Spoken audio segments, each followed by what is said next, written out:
Rebecca Ann Crist, and to her family. She was just 23 years old when she disappeared in Stanton, Virginia, May of 1988. She had a 2-year-old son she adored. She had just paid her rent for 2 months in advance. She had family and friends who she loved, and she had an important court date the very next morning, a paternity hearing for her child. But Anne never came home that night. She never made it to court. When Anne's family checked in with the courthouse, clerks told them something shocking. There's no record of her case on the docket at all. Later, this was simply called an oversight, but to Anne's loved ones, it was the first red flag in a case riddled with mistakes. That same night, just around midnight, Anne's phone rang. Her family picked it up, only to hear silence on the other end. Then, a click. The caller never spoke. Police never traced it. Just another oversight. Now, months after Anne's disappearance, another eerie twist shook her neighborhood. Just down the street, a man went missing. 2 years later, he was found, dead, hidden inside a makeshift cement tomb in his own basement. When cadaver dogs searched the property, they hit on more possible remains in the driveway, but investigators didn't dig any further. And as one local newspaper reported, police simply said one body was enough for one day. And then in 1991, Anne's family received something they never expected. It was a letter from a local handyman. He claimed he killed Anne, accidentally, of course, he said, and that he disposed of her body in a landfill. Investigators? Well, they said they couldn't verify it. Not enough evidence. He was never charged. Now here's where the contradictions pile up. One man confessed in writing, claiming responsibility for Anne's death, but police say there's not enough evidence to pursue it. And in the case we mentioned earlier about the man found in the basement, well, the prosecutors did the exact opposite. During the murder trial, they offered the accused man a plea deal, plead guilty to Anne Crist's murder, and he would serve no additional jail time. No evidence, no body, not even a confirmed link between the two. Just a chance to close her case on paper. Think about that. A confession wasn't enough for one man, but a denial was enough for another to be offered a deal. How does that make sense? If justice is supposed to be built on truth and evidence, well, Anne's case shows us how easily those foundations can crumble. Today, more than 3 decades later, Rebecca Ann Crist is still listed as a missing person in Virginia. Her family has begged for her case to be upgraded, or at least handed to county authorities who might finally take it seriously.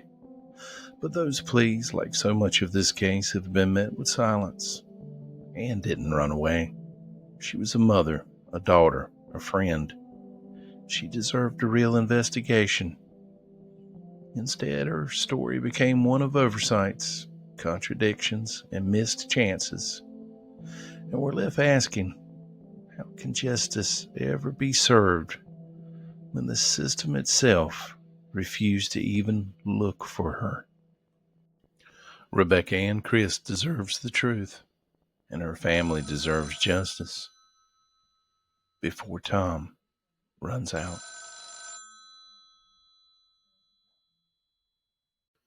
Welcome back. Our last story took us to the heart of a family's loss. But this time, we're heading to the Virginia coastline, where another young life disappeared into the vast unknown. Up next, we're diving into Gone at Dawn, the mystery of Gerald Bradshaw. Virginia Beach, 1982. The scent of salt and fried seafood hung thick in the air, a familiar backdrop to the glare of arcade games and the endless roll of waves.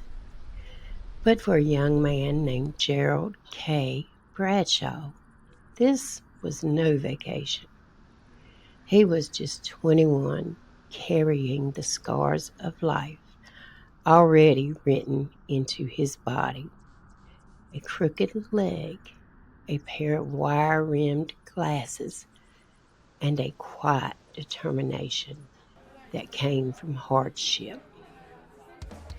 He wasn't there for the ocean breeze or the neon lights of the strip.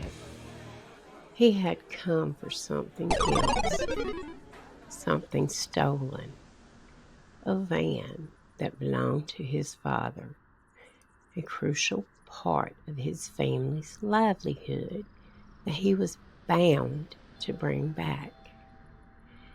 His mother had wired him money, Western Union, just enough to make the trip. He told her he'd be back soon. He never was seen again.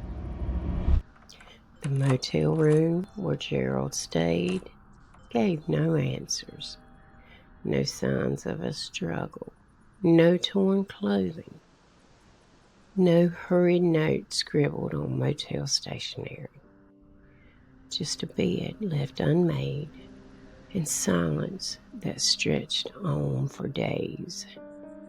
When he didn't come home, his mother began to worry. Then she began to beg for answers. The trouble was, the trail was already fading. Some said Gerald had gone west, toward Texas, still chasing after that stolen van. Others whispered something darker. Virginia Beach in the early 80s was a crossroads for more than just tourists. Stolen cars and dangerous deals passed through like the tides. He could have just gotten in with the wrong crowd, or perhaps seen something he shouldn't have. But what lingers most in Gerald's story isn't what was found. It's what wasn't.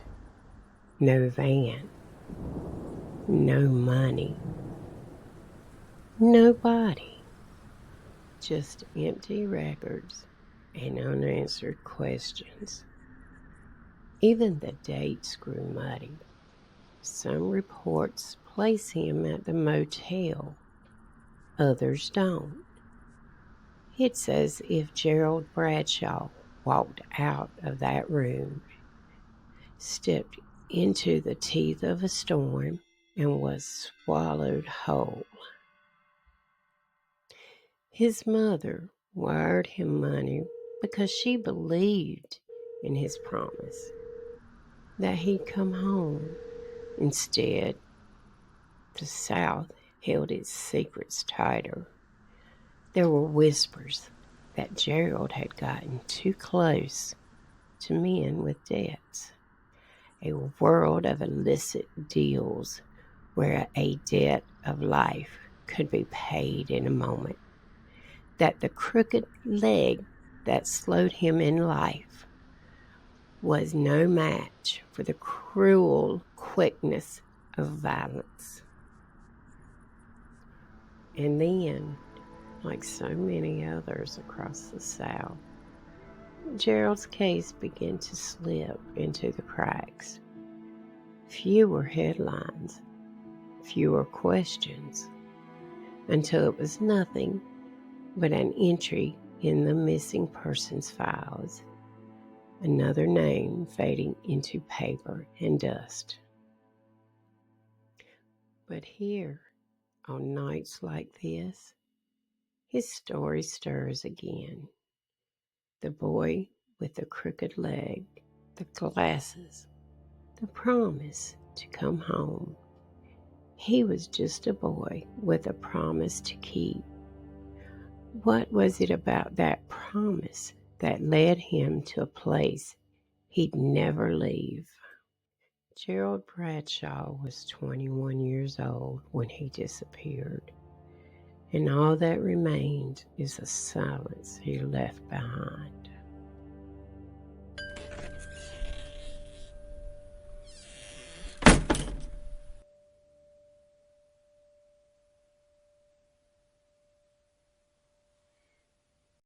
Stay tuned, because up next we're going to a different kind of darkness, one that arrived on a quiet street in Newport News.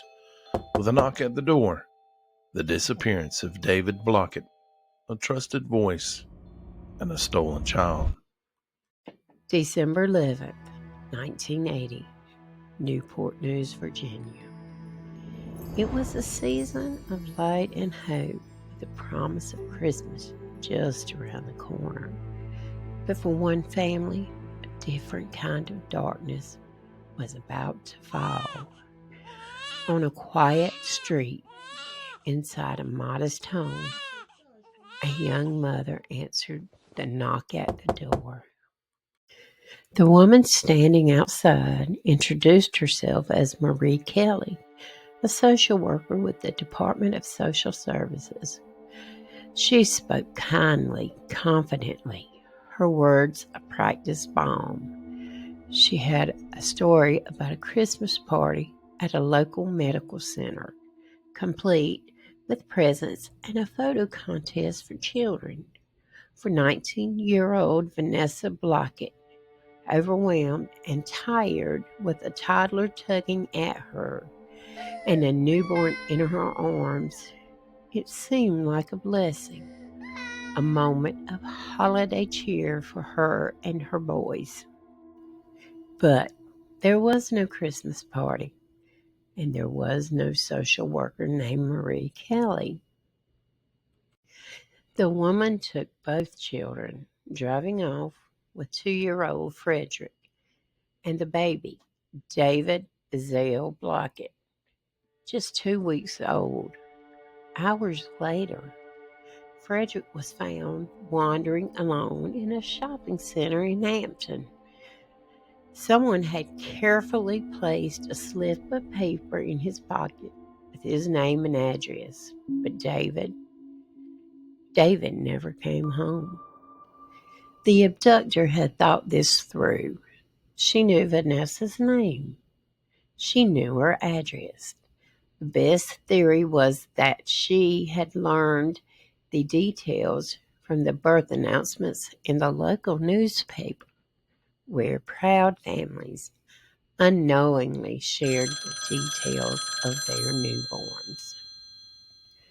Later that day, the woman called Vanessa. She asked what kind of formula David was using, and then hung up before the call could be traced. Days later, authorities found a diaper bag and a leather folder abandoned near Colonial Parkway. Inside were baby clothes, a blanket, even a comb that may have held a strand of hair. But the trail went cold, and David was gone. Who was Marie Kelly? The Department of Social Services confirmed no one by that name had ever worked for them. Yet, the woman knew enough to pose as one, a convincing, practiced con artist. Witnesses described her as African American, mid-30s, medium build, with short black hair and sharp eyebrows. A woman who could be anyone. A woman who vanished just as quickly as she appeared. Theories swirl like storm clouds over the Chesapeake. Some believe David was stolen to be raised as someone's child, a newborn stripped of his name and identity, given to a desperate woman who longed for a baby of her own. Others whisper of darker trades, illegal adoptions, trafficking, money changing hands in shadowed corners. And then there are the hints of something more personal. Could this abduction have been carried out by someone close enough to know the Blockett family's routines? Someone who wanted David specifically. We may never know. David's mother, Vanessa, searched for him for the rest of her short life. She died in 1997 at just 35 years old, her heart broken by the weight of the unanswered question. David Azael Blockett would be 44 years old today. A name, a face, a life, all of it stolen in a single moment. Is he out there living a life that was never meant to be his? This is not just a tale of loss, but of deception. A stranger at the door, a trusted voice that wasn't real, a child taken into the shadows, leaving behind nothing but silence.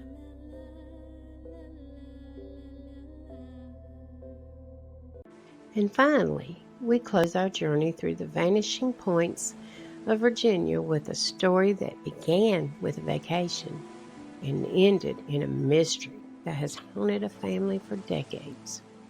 Up next, we'll dive into the chilling disappearance of Barbara Jean Monaco.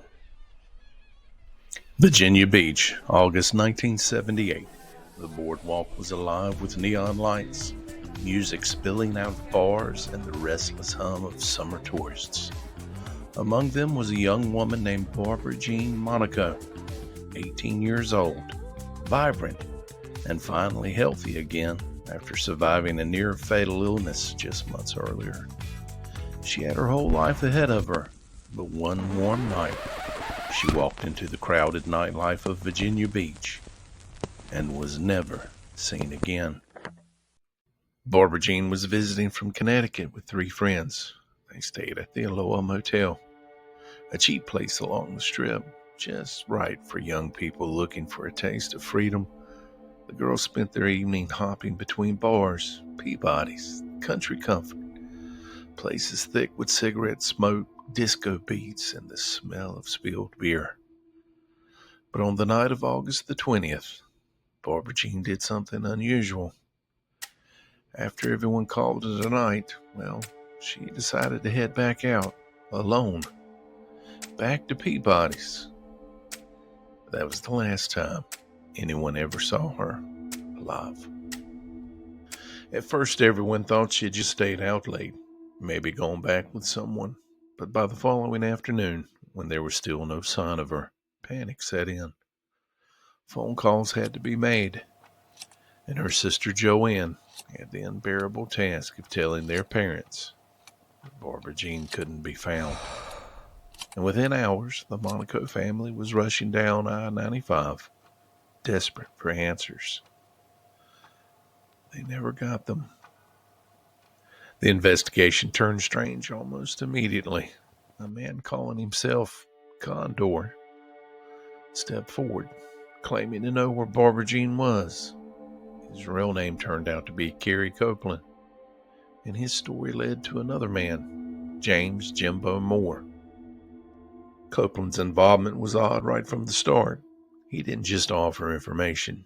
He seemed to be performing, stretching his role, weaving himself deeper into the narrative. Barbara Jean's family had put up a $10,000 reward for credible information about her whereabouts, and Condor wanted it. He painted himself as a huge, helpful resource, dangling details just close enough to the truth to hook investigators. He claimed he'd seen Barbara Jean, that he knew the last men she was with, that he had a way to point police in the right direction.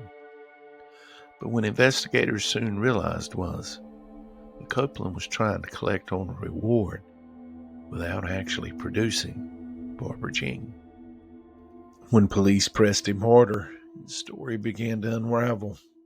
He named Jimbo Moore as the man responsible, but then hedged his statements, refusing to give the kind of concrete details that could hold up in court.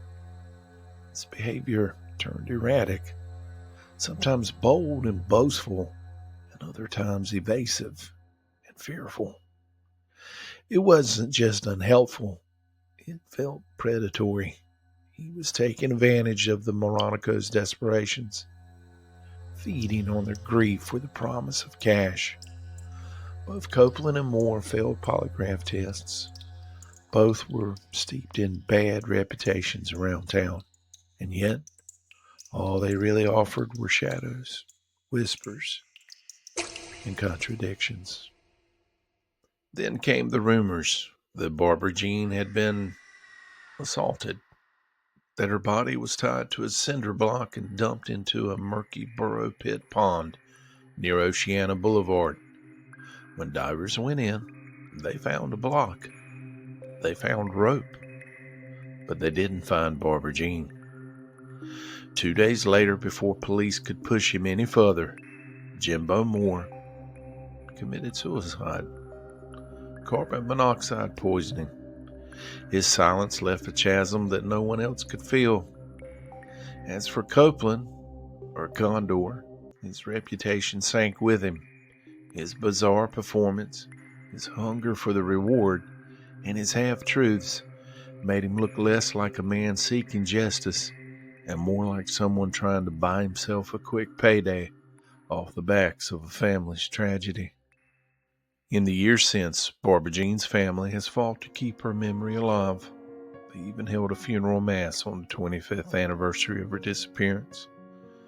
Though her body was never returned to them, her name is etched on a family headstone in Connecticut, a quiet marker for a life stolen way too soon.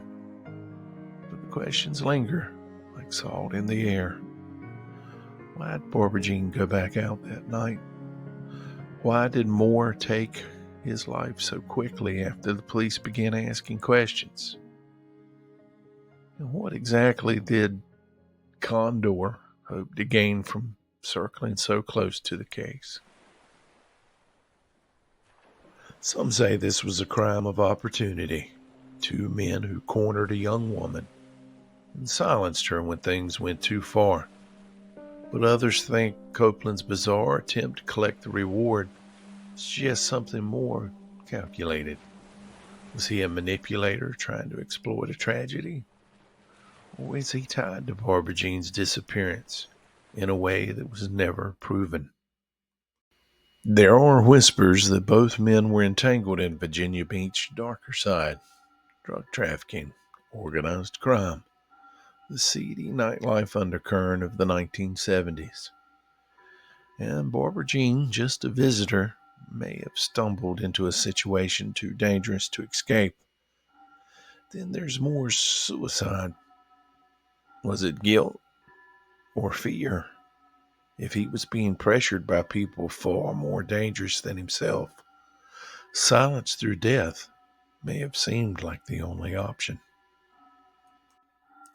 And still others cling to the faintest hope that the reason Barbara Jean's body was never found is because she isn't really gone at all.